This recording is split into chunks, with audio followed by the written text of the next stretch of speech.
Alhamdulillah. Oke, assalamualaikum warahmatullahi wabarakatuh. Alhamdulillah pada kesempatan kali ini tidak terasa ya kita udah masuk pada pertemuan yang ketiga. Tapi kalau di mata kuliah lain saya udah masuk pertemuan yang keempat. Cuman mata kuliah saya dan terusan ini baru ketiga kali karena memang pertemuan pertama belum ada yang menghubungi saya untuk mengisi perkuliahan. Jadi nggak apa-apa kita jalanin aja. Jadi ini baru pertemuan yang ketiga tentang karakteristik sensor ya. Ini ada banyak pembahasan nanti ya, karakteristik sensor pertama, ya dua, ya dan tiga. Jadi memang kita bahas secara detail tentang karakteristik sensor itu bagaimana. Oke, kita lanjut. Di sini saya akan sedikit membahas tentang bagaimana kedepannya kita akan bahas transfer function, full scale input atau span, full scale output, dan akurasi. Nah, ini topik pembahasan kita selama perkuliahan mata kuliah sensor dan transducer pada pertemuan yang ketiga gitu. Oke, di sini apa sih transfer function itu? Nah, transfer function itu merupakan stimulus biasanya tidak berbentuk elektris ya, sehingga dari input menuju output akan terjadi proses perubahan energi. Benar ya, transfer function itu adalah salah bentuk perubahan elektris menjadi suatu perubahan energi. Ini transducer satu, misalkan stimulusnya apa bisa berupa cahaya, bisa berupa gerak atau suara atau gambar ya. Ini disebut dengan stimulus. Nah, S2 juga dimasukin ke dalam transducer kedua ya, kemudian diaktifkan dengan direct sensor ya. Ini adalah bagian dari sensor itu sendiri. Jadi sensor itu merupakan bagian dari transducer gitu ya. Kemudian ini transfer function, di mana dalam sebuah sensor antara input stimulus dan output respon memiliki hubungan matematis. Benar ya, antara input dan output itu pasti ada hubungan matematisnya. Jika output adalah S dan input stimulusnya adalah S kecil, maka dapat dituliskan transfer fungsinya S sama dengan V dikali dengan S. S-nya apa tadi yang S kecil? S kecil adalah apa? S kecil adalah input stimulus ya. Sedangkan S besar adalah outputnya. Ini outputnya. Jadi output yang diinginkan sama dengan stimulus yang diharapkan ya. S-nya simbolnya kecil. Nah, di mana nih contoh representasi grafik hubungan S dan S pada sebuah position sensor ya. S ini adalah tadi stimulusnya ya, kemudian S adalah output yang diinginkan. Gitu ya. Ini adalah hubungannya grafiknya naik ya secara pelan dari kurva 0 sampai nanti ke level 100%. Ini adalah tegangan. Tegangannya akan mulai naik ya. Dari misalkan di sini adalah 0,8 misalkan ya, kemudian naik ke 1 ya, kemudian 2, 3, 4 dan seterusnya. Ya. Ini disebut dengan transfer function. Nah, kemudian ini adalah contoh representasi grafik hubungan S dan S pada sebuah termoanometer ya. Ini adalah ini adalah transfer function yang grafiknya dan inverse transfer function. Nah, di sini coba lihat diperhatikan ya, ini adalah sebuah grafik yang terbentuk VS-nya adalah bentuk keluaran yang diinginkan ya. Ini adalah sebuah titik pertemuan yang saya rasa ini sangat bagus ya, antara pertemuan tegangan yang diharapkan dengan output yang diharapkan ya. Ini mungkin kita pengennya akurasinya berapa persen misalkan ya, kemudian keluarannya berapa persen ya. Ini akurasi yang pertemuan ya, yang kita harapkan misalkan di sini adalah misalkan sampai sedikit nggak kelihatan.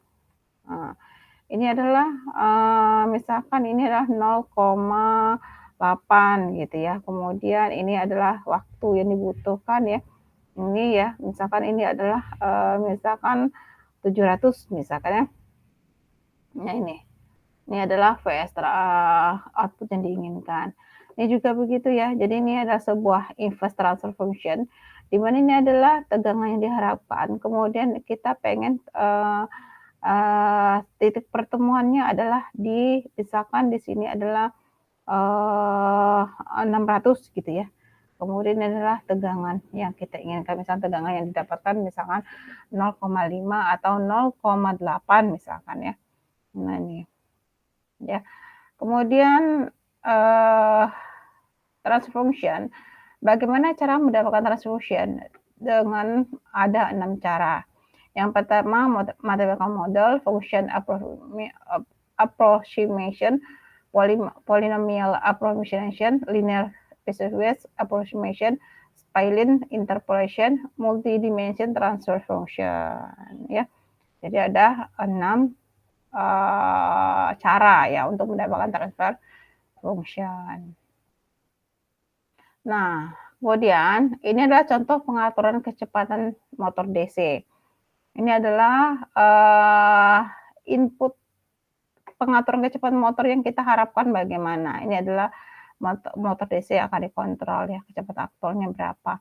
Inilah transfer function yang kita inginkan untuk mendapatkan keluarannya. Misalkan transfer functionnya motor DC-nya kecepatannya kita pengennya kecepatan stabil di tegangan misalkan 5 volt atau 10 volt misalkan ya.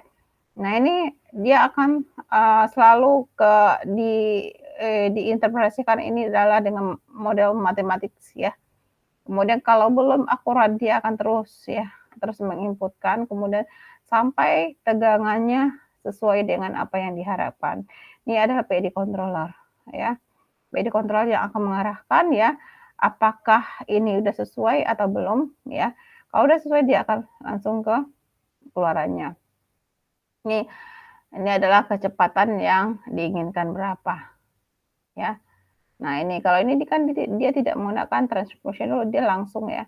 Tapi kalau ini dia inputannya dia menggunakan beberapa PID controller kemudian bersama matematis untuk mendapatkan keluaran yang akurat gitu ya.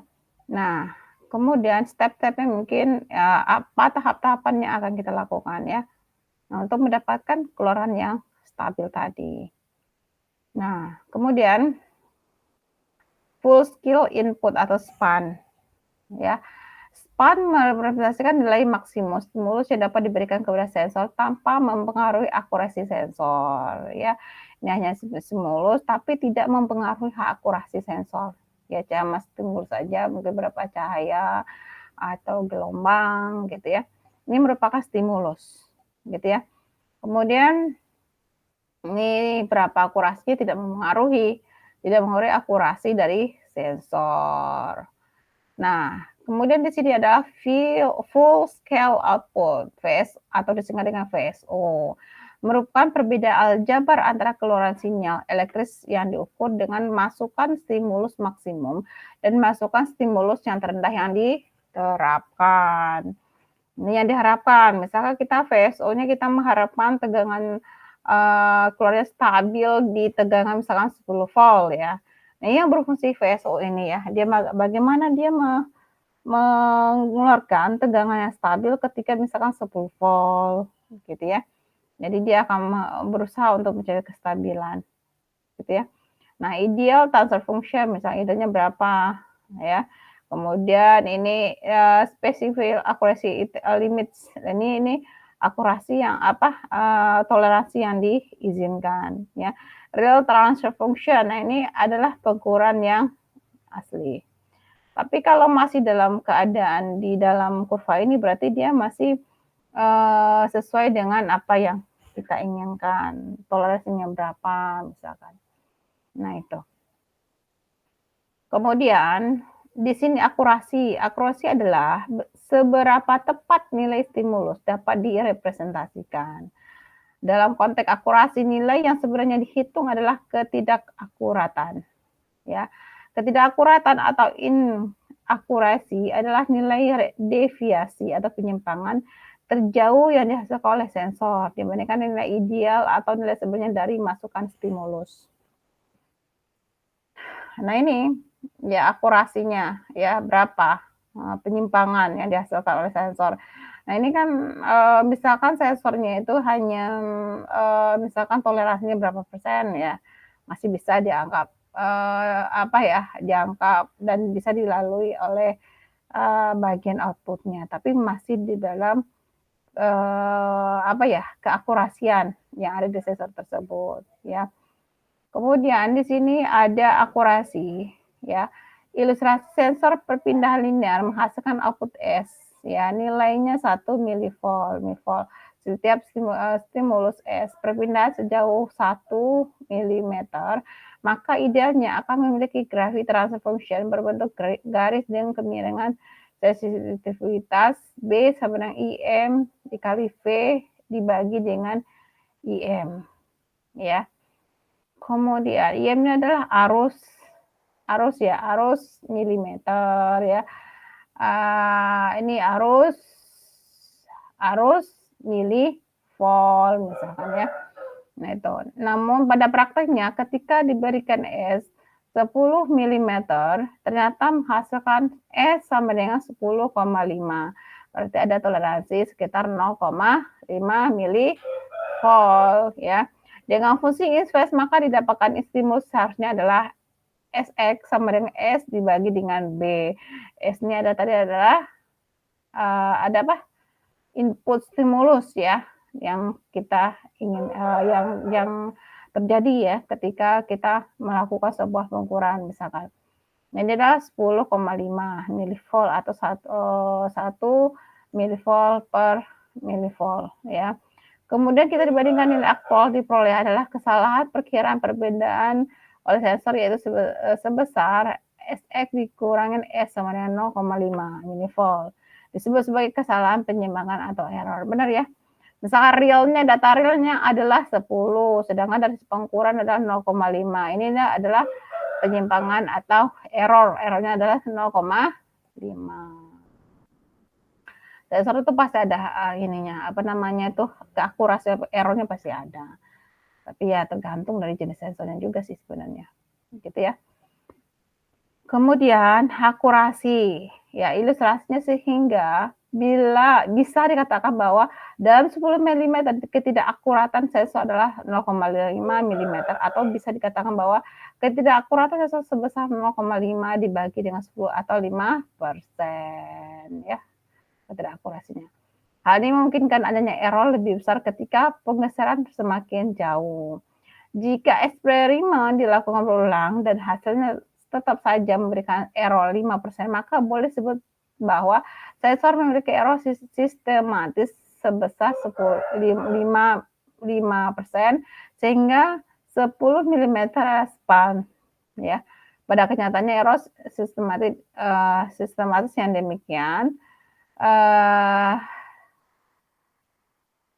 demikian ya di sini akurasi misalkan akurasi bisa disebabkan oleh variasi material benar ya, kualitas pekerjaan, kesalahan desain, toleransi dalam manufacturing. Jadi benar ya akurasi itu banyak penyebabnya. Yang pertama dari variasi materialnya, bahan yang digunakan ya. Kemudian kualitas pekerjaan ya, bagus apa tidaknya gitu ya. Kesalahan desain bisa jadi ya, kesalahan desain misalkan kita mau menghubung ke resistor malah terhubung ke transistor misalkan ya. Toleransi dalam manufaktur misalkan di sini dalam sebuah perusahaan misalkan toleransinya cuma 5% misalkan ya. Tapi terkadang lebih dari 5% dan itu kenyataan realnya. Bisa dikatakan bahwa toleransi yang kita inginkan itu berapa ya, berapa yang mau kita inginkan gitu ya. Nah kemudian di sini